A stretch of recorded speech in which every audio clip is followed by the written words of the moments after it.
Thank you, sir.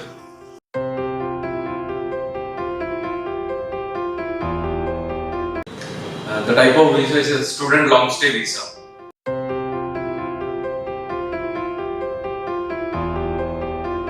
I am going for the 4-star hotel in France. The name of the property is Chateau de Reynats.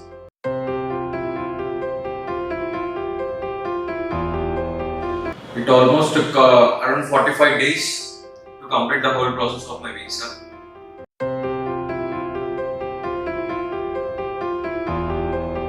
I am very interested in culinary arts and my goal was to become a chef. I was looking for the culinary colleges in Hyderabad. I came to, as I was looking through online, I came across the CGIHM.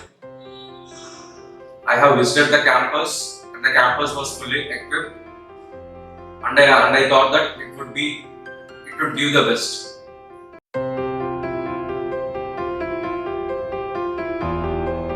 The course which I have chosen is the Diploma in Food Production and Culinary Arts.